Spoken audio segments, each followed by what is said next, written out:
혹시 어지러워서 응급실까지 갔는데 MRI를 찍어보니 정상이라는 말만 듣고 돌아오신 적 있으신가요? 머리는 깨질 것 같고 세상은 뒤집어지는데 병원에서는 아무 문제가 없다고 하니 답답해서 잠도 잘 못 주무셨을 겁니다. 도대체 뭐가 문제인 거야? 이런 생각에 밤새 인터넷 검색하시고 더 무서운 병명들을 보면서 가슴이 철렁철렁 내려앉으셨을 수도 있어요. 원인 모를 고통으로부터 건강한 인생을 되찾을 수 있도록 함께 하겠습니다. 안녕하세요. 인생 한의사 조성환입니다. 어지럼증은 겪어보지 않은 사람은 정말 모릅니다. 단순히 좀 어질어질하다 이 정도가 아니에요. 심할 때는 바닥이 출렁출렁 흔들리고 천장이 빙글빙글 돌고 걸으려고 하면 마치 술 취한 사람처럼 비틀거리고요. 구토가 나면서 식은땀이 줄줄 흐르고 심하면 눈도 제대로 못 뜰 정도로 세상이 미친 듯이 돌아갑니다. 그런데 이렇게 힘들어서 병원에 가면요, 참 신기하게도 검사 결과는 대부분 정상이에요. CT도 정상, MRI도 정상, 혈액검사 정상. 이상 없습니다. 스트레스 받지 마시고 푹 쉬세요. 이 말만 듣고 집에 오면 더 막막해지게 되죠. 나는 분명하게 어지럽고 아픈데 왜 아무도 내 병을 찾아주지 못하는 걸까? 이런 생각 많이 드시죠? 하지만 안타깝게도 많은 분들이 이 상황에서 잘못된 상식 때문에 병을 키우거나 평생 고치지 못할 불치병이라고 생각하고 포기하시곤 합니다. 제가 6년 넘게 어지럼증 환자분들을 진료하면서 정말 안타까웠던 게 뭐냐면요. 제때 치료받으면 금방 나을 수 있는 분들이 잘못된 정보 때문에 몇 달, 심지어 몇 년씩 고생하시는 거예요. 자, 그래서 오늘 제가 그동안 진료실에서 만난 많은 어지럼증 환자분들이 가장 많이 하셨던 치명적인 오해 7가지를 싹 정리해 드리려고 합니다. 오늘 이 영상 하나만 끝까지 보셔도 여러분의 어지럼증에 많은 도움이 될 수 있습니다. 그만큼 중요한 내용이니까 어지럼증으로 고생하시는 분들이시라면, 또 주변에 어지러워하시는 분들이 또 계시다면 꼭 이 영상 끝까지 보고 알려주세요. 자, 그럼 바로 시작하겠습니다. 첫 번째 오해, MRI, CT 검사가 정상이면 어지럼증 원인은 없는 것이다. 자, 이게 정말 제가 진료실에서 가장 많이 듣는 말이에요. 원장님, 저 MRI 찍었는데 정상이래요. 근데 왜 이렇게 어지럽죠? 혹시 검사가 잘못된 건 아닐까요? 아닙니다. 검사 기계가 고장난 것도 아니고 의사 선생님이 잘못 읽으신 것도 아니에요. 자, MRI와 CT가 보여주는 건요, 뇌의 구조입니다. 쉽게 말해서 정밀 사진이에요.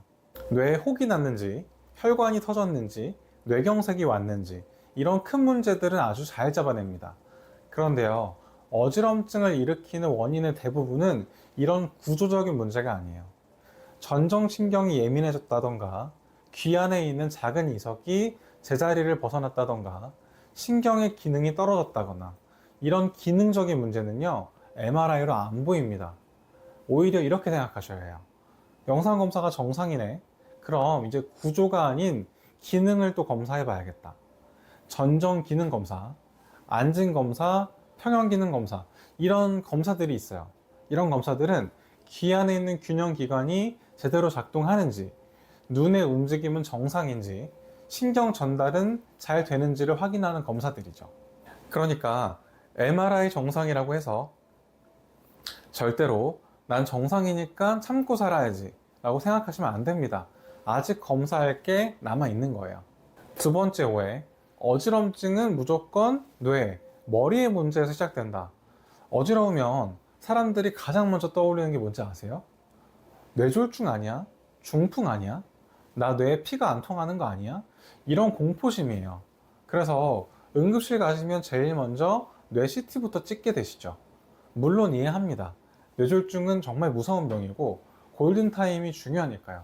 하지만 통계를 보면요, 어지럼증으로 병원에 오시는 분들 중에서 실제로 뇌 문제인 경우는 전체의 약 20% 정도밖에 안 됩니다. 그 나머지 80%는요, 바로 귀 문제예요. 뭐라고요? 귀라고요? 나는 귀 멀쩡한데요? 소리도 잘 들려요. 네, 소리 듣는 귀 말고요, 균형 잡는 귀입니다. 우리 귀 깊숙한 곳에 뇌이라고 하는 부분이 있어요. 그 안에 전정기관이라는 게 있는데, 이게 우리 몸의 균형을 담당하는 아주 중요한 센서예요. 우리가 고개를 돌리면 혹은 몸을 기울이면 움직이면 이 전정기관이 이 정보를 뇌에게 실시간으로 보내줍니다. 지금 몸이 오른쪽으로 돌았어. 몸이 앞으로 기울었어. 이런 식으로요. 그런데 이 전정기관이 고장나면 어떻게 될까요? 뇌는 아무리 건강해도 잘못된 정보를 자꾸 받으니까 헷갈리게 되는 거예요. 가만히 서 있는데 전정기관이 지금 빙글빙글 돌고 있어 라고 거짓 신호를 보내면 뇌는 그걸 진짜로 믿어버려요. 그래서 세상이 돌아가는 것처럼 느껴지는 겁니다. 이런 걸 말초성 어지럼증이라고 해요. 뇌가 아니라 귀, 말초에서 문제가 시작된다는 뜻이죠. 대표적인 게 이석증, 전정신경염, 메니에르병 같은 것들이에요. 세 번째 오해, 세상이 빙빙 도는 회전성이 아니면 이석증이 아니다. 이석증 많이 들어보셨죠? 요즘 워낙 유명해져서 나 그거 있는 것 같아 하시는 분들 많으세요. 근데 또 이런 말씀들을 하시긴 합니다. 원장님, 저는 세상이 빙글빙글 도는 게 아니라 그냥 머리가 무거워요. 그러니까 이석증은 아니겠죠? 또는 원장님, 저는 그냥 붕 뜨는 것 같은 느낌의 어지럼증이에요. 스펀지 위를 걷는 것 같기도 하고요. 이석증은 빙빙 도는 거니까 저랑은 다르지 않을까요? 아니요. 꼭 그렇지만은 않습니다. 이석증의 정식 명칭을 아세요? 양성 발작성 체위성 현운이에요. 이름이 길죠? 하나씩 풀어볼게요. 양성은 심각한 병은 아니란 뜻이고요. 발작성은 갑자기 확 온다는 거예요. 체위성은 자세를 바꿀 때 생긴다는 뜻이고, 현우는 어지럼증을 말해요. 자, 여기서 핵심은 자세를 바꿀 때 갑자기 생긴다는 거예요. 전형적인 이석증은 고개를 확 돌릴 때, 누울 때, 일어날 때 세상이 빙글빙글 도는 느낌이 와요. 그리고 보통 1분 안에 멈춰요. 이게 교과서적인 이석증의 증상이죠. 그런데 모든 환자가 교과서대로 아프진 않습니다. 이석이 양이 굉장히 적을 때, 가루처럼 흩어져 있을 때, 아니면 반고리관 입구에 걸쳐져 있는 정도일 때는요, 빙빙 도는 느낌이 약하거나 아예 없을 수도 있어요. 대신 이런 증상들이 나타나죠. 머리가 무거워요. 스펀지 위를 걷는 것 같아요. 갑자기 핑 하고 정신이 아찔해요. 고개를 숙였다가 들 때 순간적으로 휘청해요. 누우면 머리가 흔들리는 것 같아요. 이런 것도 다 이석증일 수 있어요. 안 도니까 이석증은 아니겠지 라고 방치하시면 안 돼요. 이석가루가 다른 반고리관으로 넘어가거나 한쪽에서 해결 안 된 채로 오래 가면 양쪽 귀에 다 문제가 생겨서 증상이 훨씬 복잡해질 수 있습니다. 네 번째 오해, 어지러울 때 혈압이 높으니 고혈압이 어지럼증의 원인이다. 원장님, 저 어지러워서 혈압 재봤더니 180이 나왔어요. 고혈압 때문에 어지러운 거 맞죠? 진료실에서 이와 비슷한 질문을 정말 많이 받습니다. 그리고 많은 분들이 이런 오해 때문에 어지럼증 치료는 안 하고 혈압약만 드시면서 왜 어지럼증 안 났지? 라고 하세요. 자, 잘 들어보세요. 어지러울 때 혈압이 높은 건 맞아요. 근데 그거 사실 어지럼증이 원인이 아니라 결과인 경우가 많습니다. 우리 몸은 어떤 시스템으로 돌아가면요, 위험을 느끼면 비상모드로 전환됩니다. 갑자기 눈앞이 핑 돌고 세상이 빙빙 돌면 어떤 기분이 들죠? 무섭죠. 나 지금 쓰러지는 거 아니야? 뇌졸중 아니야? 이런 극심한 공포와 스트레스가 밀려오게 되어 있습니다.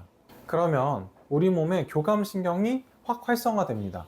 교감신경은 투쟁 도피 반응을 담당하는 신경이에요.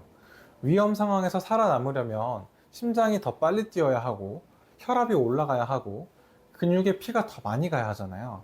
그래서 어지러워서 무서우면 혈압이 확 올라가는 거예요.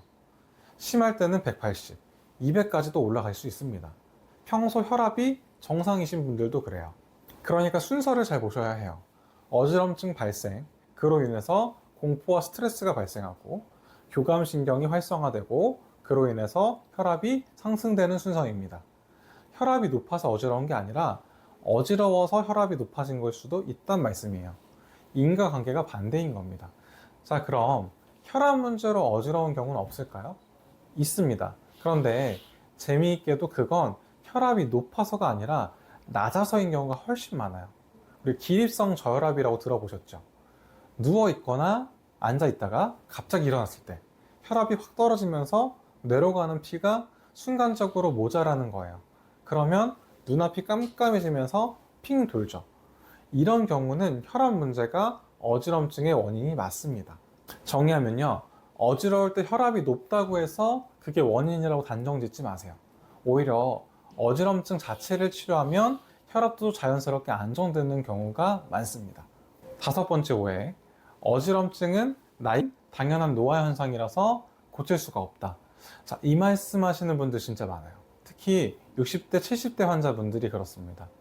원장님, 나이 들면 다 어지러운 거 아니에요? 이제 나이 들었으니까 어쩔 수 없죠. 70, 80 살았는데 이 정도 어지러운 건 감수해야죠. 치료해봤자 나이가 나이인데 뭐가 달라지겠어요. 이런 말씀 들을 때마다 정말 마음이 아픕니다. 사실 나이가 들면 신체 기능이 전반적으로 떨어지는 건 맞습니다. 평형 감각도 예외는 아니에요. 전정기관의 세포수도 줄어들고 신경 전달 속도도 느려지고 눈의 반응도 좀 둔해지게 되어 있습니다. 하지만 그렇다고 해서 어쩔 수 없다라고 포기하실 필요는 없습니다. 우리 뇌에는 아주 놀라운 능력이 있기 때문이에요. 신경 가소성이라고 하는데요. 쉽게 말하면 뇌는 끊임없이 변화하고 적응할 수 있다는 거예요. 한쪽 기능이 떨어지면 다른 쪽을 더 발달시켜서 보완합니다. 어지럼증에서 이걸 전정보상이라고 불러요. 예를 들어서 한쪽 귀의 전정기관이 손상되었다고 해볼게요. 처음에는 당연히 어지러워요. 뇌가 양쪽에서 오는 정보가 다르니까 혼란스럽게 되는 거죠. 그런데 시간이 지나면 뇌는 한쪽 귀 정보는 믿을 수가 없구나 라는 것을 학습해요. 그리고 눈으로 들어오는 시각 정보, 발바닥으로 느끼는 체성 감각 정보를 더 열심히 활용해서 균형을 잡기 시작해요. 이 과정이 전정보상입니다.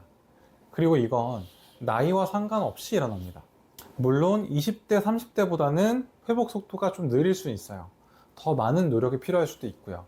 그런데 고칠 수 없다라는 건 아닙니다. 포기하지 마십시오. 나이는 숫자일 뿐이에요. 우리 뇌는 생각보다 훨씬 더 대단합니다. 여섯 번째, 소화가 안 되면서 어지러운 거는 소화불량 때문이다. 어지러우면서 속이 울렁울렁하고 구토감이 드시죠? 그러면 많은 분들이 가장 먼저 뭘 하시냐면요. 체했나 보다. 소화제 먹어야겠다.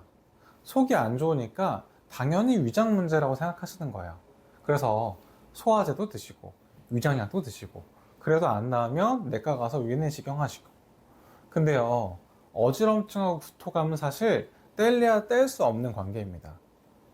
체해서 그런 게 아니라 어지럼증 때문에 구토감이 생기는 경우도 많습니다. 왜 그런지 설명해 드릴게요. 우리 몸에서 균형 감각을 담당하는 전정기관이 있다고 말씀드렸죠. 이 전정기관하고 미주신경이라는 게 아주 밀접하게 연결되어 있어요. 미주신경은 뇌에서 시작해서 심장, 폐, 위장을 지나서 복부까지 내려가는 아주 긴 신경이에요. 이 신경이 우리 소화기를 조절하는 역할을 합니다. 전정기관에서 뇌로 이상한 신호가 가면 뇌는 뭔가 이상하다라고 판단을 해요. 그리고 뇌는 이렇게 생각하는 거예요. 균형 정보가 꼬였네. 혹시 독을 먹었나? 몸에 해로운 게 들어왔나? 왜냐하면 실제로 독극물을 섭취했을 때도 어지럼증이 생기거든요. 뇌 입장에서는 일단 위험할 수 있으니까 뱃속에 있는 거는 비워내자 라고 명령을 내려요. 그래서 구토감이 오는 거예요. 그러니까 어지러우면서 속이 울렁거린다면 소화제만 드시지 마시고요. 어지럼증 자체를 치료하셔야 됩니다. 재밌는 건요. 한의학에서는 이 관계를 이미 오래전부터 알고 있었어요. 담음이라는 개념이 있는데요. 체내에 비정상적인 수액, 습기가 쌓이면 어지럼증도 생기고 소화불량도 생기고 구토도 생긴다고 봤어요. 그래서 위장을 다스리는 치료를 하면 어지럼증도 같이 좋아지는 경우가 많습니다. 어지럼증하고 위장은 따로 노는 게 아니에요. 연결되어 있습니다. 자, 마지막 일곱 번째 오해입니다. 어지럼증, 참고 버티면 몸이 알아서 적응하고 나중에 언젠가 낫는다. 원장님, 어지러운 거 그냥 참으면 안 돼요? 몸이 알아서 적응하지 않을까요? 네, 반은 맞고 반은 틀립니다. 아까 전정보상이라는 얘기 했잖아요. 우리 뇌가 손상된 기능을 다른 감각으로 보완하는 능력이에요. 이게 실제로 작동합니다. 그래서 어느 정도는 시간이 지나면서 뇌가 어지럼증에 적응합니다. 근데 문제는 뇌가 어떻게 적응하냐예요. 올바른 방식으로 적응하면 좋아요. 뇌가 이쪽 귀 정보는 정확하지가 않구나. 눈이랑 발바닥 감각을 더 신뢰해야겠다 라고 학습을 하면 어지럼증이 줄어들어요. 근데 잘못된 방식으로 적응하면 더 안 좋아지기도 합니다. 어떻게 잘못 적응하냐면요. 어지러운 게 무서우니까 사람들이 본능적으로 몸을 뻣뻣하게 굳혀요. 고개를 안 돌려요. 시선을 한 곳에 고정하고요. 움직임을 최소화합니다. 이렇게 하면요. 당장은 덜 어지러워요. 근데 이게 문제예요. 뇌는 이렇게 뻣뻣하고 굳히고 안 움직이는 게 정상이구나 라고 학습해버립니다. 왜곡된 신체 상태를 정상으로 인식하는 거예요. 그럼 어떻게 될까요? 고개를 조금만 움직여도, 고개를 살짝만 돌려도 어지럽습니다. 왜냐하면 뇌가 움직이면 안 돼, 위험해 라고 잘못 배웠으니까요. 이 상태가 만성화되면 병이 되고요. 이 병에도 이름이 있습니다. 지속성 체위 지각 어지럼증, 영어로 PPPD라고 합니다. PPPD가 되면요, 진짜 고생이에요. 원래 원인이었던 이석증이나 전정신경염은 이미 다 나았는데도 어지럼증이 안 떨어져요. 이건 뇌가 잘못 학습해버렸기 때문입니다. 이 상태가 되면 치료가 몇 배로 어려워지고 기간도 몇 배로 길어져요. 원래 1, 2주면 나을 이석증을 3주면 낫겠지 하다가 PPPD로 만들어버리면요, 1년, 2년을 어지럼증으로 고생해야 할 수도 있어요. 어지럼증에도 골든타임이라는 게 있습니다. 어지럼증이 생겼을 때 초기에 제대로 치료받으면 뇌가 올바른 방식으로 적응을 해요. 근데 이 시기를 놓치면 잘못된 방식으로 고착화됩니다. 그러니까 참고 버티지 마십시오. 어지럼증은 빨리 치료받으셔야 합니다. 시간이 약이 아닙니다. 오히려 적이 될 수도 있는 거예요. 자, 오늘은 이렇게 어지럼증에 대해서 대표적으로 하시는 오해들에 대해서 정리해 봤습니다. 어때요? 내용이 좀 도움이 되셨나요? 어지럼증은 우리 몸이 보내는 SOS 신호예요. 나 지금 너무 힘들어. 나 좀 봐줘. 라고 말하는 겁니다. 이 신호를 무시하지 마시고 제대로 귀 기울여 주세요. 원인을 정확하게 알고 제대로 대응만 한다면 어지럼증은 충분히 극복할 수 있는 질환입니다. 평생 안고 가야 할 불치병이 아닙니다. 자, 오늘 내용이 도움이 되셨다면 주위에 어지럼증으로 고생하시는 분들께 꼭 공유해 주세요. 여러분의 공유 하나가 누군가의 큰 고통을 줄여줄 수 있습니다. 더 궁금한 점이 있으시면 댓글 남겨주시고요. 혹시 나는 어떤 어지럼증일까 궁금하시면 그것도 댓글로 물어봐 주세요. 최대한 답변 드리도록 하겠습니다. 좋아요, 구독, 알림 설정까지 해주시면 앞으로도 어지럼증 관련한 유용한 정보들을 놓치지 않고 받아보실 수 있습니다. 여러분의 건강한 삶을 응원합니다. 지금까지 인생한의사 조성환이었습니다.